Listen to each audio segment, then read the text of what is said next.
Today, Rolls-Royce represents absolute luxury, silence, perfection, power without effort.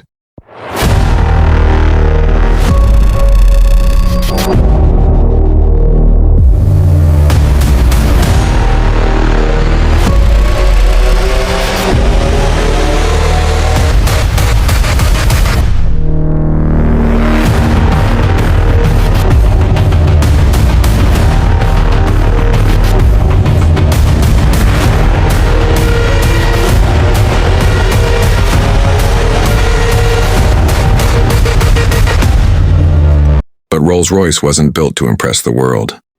It was built to solve a problem. And that problem was noise.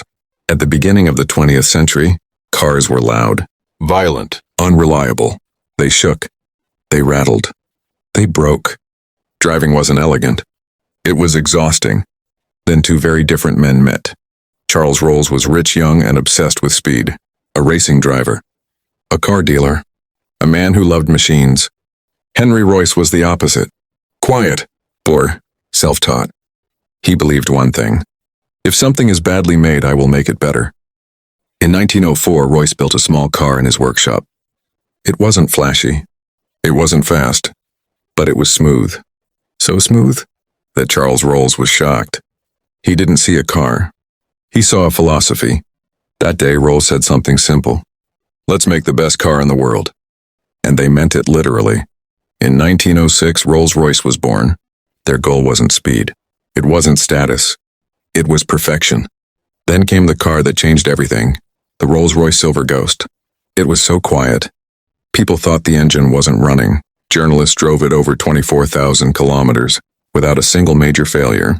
They called it the best car in the world. The name stuck.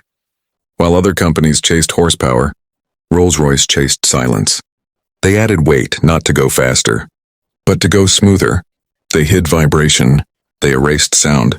If you could feel the engine. It wasn't finished. Then history intervened. World War I began, and Rolls-Royce did something unexpectedly. They stopped focusing on cars and started building aircraft engines. The Rolls-Royce Merlin engine powered Spitfires and Hurricanes. It helped win the war. Suddenly, Rolls-Royce wasn't just luxury. It was survival. Precision, reliability, trust. That DNA never left the company.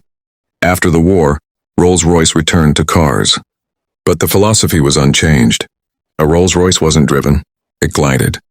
Owners described driving it as moving the world, not the car. Every detail mattered. The wood wasn't decorative. It was structural. The leather wasn't chosen by color. It was chosen by touch. If a button made noise, it was redesigned. Then there was the symbol, the spirit of ecstasy, a woman leaning into the wind. Not aggressive, not loud, elegant, unbothered. Just like the car, Rolls-Royce never advertised speed. Because people who buy Rolls-Royce don't need to prove anything. You don't race a Rolls-Royce, you arrive in it. But perfection has a cost. By the late 20th century, Rolls-Royce struggled financially. The world changed. Luxury became louder, flashier, and Rolls-Royce almost disappeared. In 1998, BMW stepped in. Many feared the end. But something surprising happened. BMW didn't change Rolls-Royce. They protected it.